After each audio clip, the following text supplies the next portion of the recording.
1526 খ্রিস্টাব্দে পানিপথের যুদ্ধে ইব্রাহিম লোদিকে পরাজয় করে সম্রাট বাবরের হাতে প্রতিষ্ঠিত হয় হিন্দুস্তানের ইতিহাসের সবচেয়ে সমৃদ্ধ ও প্রভাবশালী সাম্রাজ্য। ইতিহাসের পাতায় যা মোগল সাম্রাজ্য নামে চিরপরিচিত।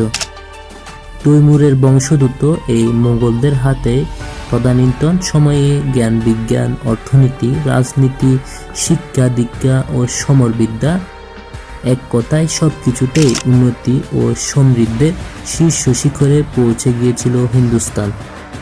বাবর, হুমায়ুন, আকবর, জাহাঙ্গীর ও শাহজাহানের পর সাম্রাজ্যের বাগডোর হাতে নিয়েছিলেন এই সাম্রাজ্যের সবচেয়ে ন্যায়পরায়ণ, বিচক্ষণ, দূরদর্শী, আলোচিত শাসক সুলতান অরঙ্গজেব আলমগীর, যিনি দুর্দণ্ড প্রতাপের সাথে সুদীর্ঘ 51 বছর সাম্রাজ্য পরিচালনা করেছিলেন। ইতিহাসের অধ্যায়ের আজকের এই ভিডিওটিতে ভারতের বিখ্যাত সুফি মোগল শাসক সুলতান অরঙ্গজেব আলমগীরের জীবনী আপনাদের সামনে তুলে ধরব। অরঙ্গজেব বা ঔরঙ্গজেব, সুলতান আল আজম, মহিউদ্দিন মোহাম্মদ অরঙ্গজেব বাহাদুর আলমগীর, বাদশাহ গাজী এইসব নামেও তিনি পরিচিত। তিনি ছিলেন বাবর, হুমায়ুন, আকবর, জাহাঙ্গীর এবং শাহজাহানের পরে ষষ্ঠ মোগল সম্রাট। ঔরঙ্গজেব 3 নভেম্বর 1618 সালে গুজরাতের বাহায়ে জন্মগ্রহণ করেন। তিনি শাহজাহান এবং মমতাজ মহলের তৃতীয় সন্তান। তিনি একজন দক্ষ সামরিক নেতা ছিলেন, যার শাসন প্রশংসার বিষয় হয়ে দাঁড়িয়েছে। যদিও তাকে ভারতীয় ইতিহাসের সবচেয়ে বিকৃত শাসক হিসেবে বর্ণনা করা হয়েছে। মুঘল সম্রাট শাহজাহানের অদক্ষ সাম্রাজ্য পরিচালনার কারণে মুঘল সাম্রাজ্যের সব দিক থেকেই দুর্বল হতে শুরু করে। তার কারণে অরঙ্গজেব তার পিতা সম্রাট শাহজাহানকে ক্ষমতাচ্যুত করার পর তাকে বন্দী করে। এরপর 31 জুলাই 1658 খ্রিস্টাব্দে সম্রাট অরঙ্গজেব মুঘল সাম্রাজ্যের সিংহাসন দখল করেন। এরপর তিনি নিজেকে মুঘল সাম্রাজ্যের সম্রাট ঘোষণা করেন। অরঙ্গজেব কোরআনের একজন হাফেজ ছিলেন এবং সম্রাট হওয়া সত্ত্বেও তিনি সাধারণভাবে জীবনযাপন করতেন। তিনি টুপি এবং নিজের হাতের লেখা কোরআন বিক্রি করতেন আর রাজ্যের সম্পদ ব্যক্তিগত কাজে ব্যবহার করতেন না। মুঘল সম্রাট হিসেবে অরঙ্গজেব শাসনকালে বিভিন্ন যুদ্ধের মাধ্যমে সাম্রাজ্যের সীমানা বহুদূর বিস্তার হয়। সিংহাসনে আরোহণ করার পরপরই 1657 সালে অরঙ্গজেব বিজয়পুরের অবাধ্য সুলতানের বিরুদ্ধে সামরিক অভিযান শুরু করেন। যুদ্ধে মুঘলরা রকেট ব্যবহার করেছিল। দুর্গের প্রাচীর বেয়ে ওঠার সময় মুঘল সৈন্যরা গ্রেনেড এবং রকেট ছুড়ছিল। একটি রকেট গোলা বারুদের স্তূপে আঘাত করলে ব্যাপক বিস্ফোরণ হয় এবং সিডি মারজান নিজে মারাত্মকভাবে আহত হন। 27 দিন ধরে চলা তুমুল যুদ্ধের পর মুঘল বাহিনীর নিকট বিদার এর পতন হয়। 1663 সালে অরঙ্গজেব এর লাদাখ ভ্রমণের সময় এই অঞ্চলে মোগলরা সরাসরি কর্তৃত্ব স্থাপন করে। দেলদান, নামগোয়ের মতো শাসকরা মুঘলদের বশ্যতা স্বীকার করে এবং উপহার প্রেরণ করেন। লেহতে দেলদান নামগোয়েল একটি গ্র্যান্ড মসজিদ মুঘলদের জন্য উৎসর্গ করেছিলেন। 1664 সালে অরঙ্গজেব শায়েস্তা খানকে বাংলার সুবেদার নিযুক্ত করেন। শায়েস্তা খান এই এলাকা থেকে পর্তুগিজ এবং আরাকানি জলদস্যুদের বিতাড়িত করেছিলেন। 1666 সালে তিনি আরাকান রাজার অধিকার থেকে চট্টগ্রাম পুনরুদ্ধার করেন। মোগল সাম্রাজ্যের শেষ পর্যন্ত চট্টগ্রাম একটি গুরুত্বপূর্ণ বন্দর হিসেবে টিকে ছিল। 1685 সালে অরঙ্গজেব তার পুত্র মোহাম্মদ আজম শাহকে বিজয়পুরের দুর্গে দখল করতে পাঠান। তার সাথে ছিল 50,000 মুঘল সৈন্য।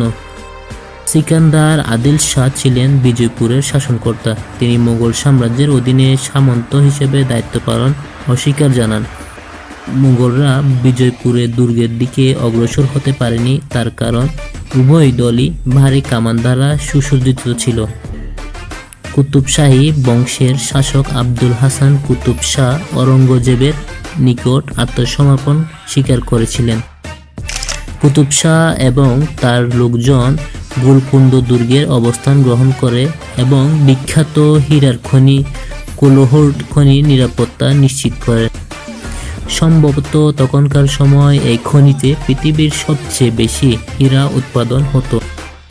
বলা বাহুল্য 1687 সালে এই খনি ছিল অত্যন্ত গুরুত্বপূর্ণ একটি অর্থনৈতিক সম্পদ। অরঙ্গজেব দক্ষিণাত্যে কুতুবশাহী শাসকের বিরুদ্ধে গোলকুন্ড দুর্গ অবরোধ করেছিলেন। কুতুবশাহী শাসকরা বংশ পরম্পরা ধরে সেখানে অত্যন্ত সুরক্ষিত একটি দুর্গ নির্মাণ করেছিল। দুর্গটি মাটি থেকে 400 ফিট উঁচুতে অবস্থিত ছিল এবং এটি 8 মাইল লম্বা গ্রানাইট পাথরের প্রাচীর দ্বারা পরিবেষ্টিত ছিল। অত্যন্ত মজবুত প্রধান ফটকটি যে কোনো সামরিক হাতি আক্রমণ প্রতিহত করতে সক্ষম ছিল। অত্যন্ত সুরক্ষিত হওয়া সত্ত্বেও অরঙ্গজেব এর বাহিনী এক রাতে উঁচু মাচা বানিয়ে এই দুর্দব্য প্রাচীর টপকে দুর্গের ভেতরে প্রবেশ করে। দীর্ঘ 8 মাসের অবরোধে মঙ্গলরা ক্ষতিগ্রস্ত হয়। তার মধ্যে অন্যতম ছিল তাদের সেনাপতি কিলিচ খান বাহাদুরের মৃত্যু। এরপর অরঙ্গজেবের বাহিনী দুর্গের একটি প্রধান ফটক দখল করে নেয়, যার প্রতিশ্রুতিতে আব্দুল হাসান কুতুব শাহ শান্তিপূর্ণভাবে আত্মসমর্পণ করেন। মোগল সম্রাট অরঙ্গজেব আলমগীর তার শাসন আমলে আরও অনেক অঞ্চল মোগল সাম্রাজ্যের অধীনে নিয়ে আসেন। তার শাসন আমলে দক্ষিণাত্রে 40 লক্ষ বর্গ কিলোমিটার ভূখণ্ড মোগল সাম্রাজ্যের অন্তর্ভুক্ত হয়। 15,89,00,000 প্রজা তার শাসনাধীন ছিল।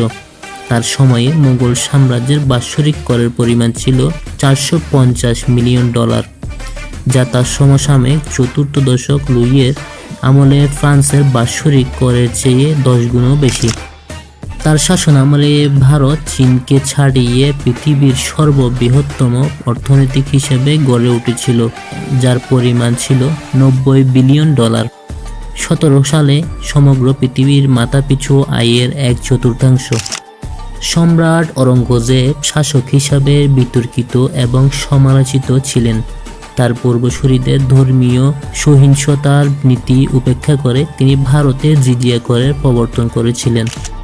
তিনি মারাঠা সাম্রাজ্যের শাসক সামন্তজিকে মৃত্যুদণ্ড প্রদান করেন। তিনি নবম শিখ গুরু তেগ বাহাদুরকে মৃত্যুদণ্ড দণ্ডিত করেন।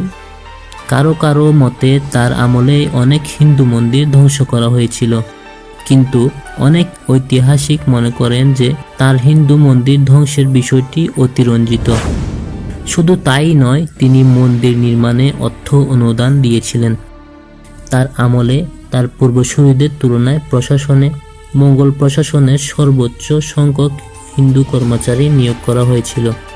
তিনি শিয়া মুসলিম এবং হিন্দুদের ধর্মান্তর বিরুদ্ধ চালন করেন। 1689 সালের মধ্যে সমগ্র দক্ষিণ ভারত মোগল সাম্রাজ্যের অন্তর্ভুক্ত হয়েছিল।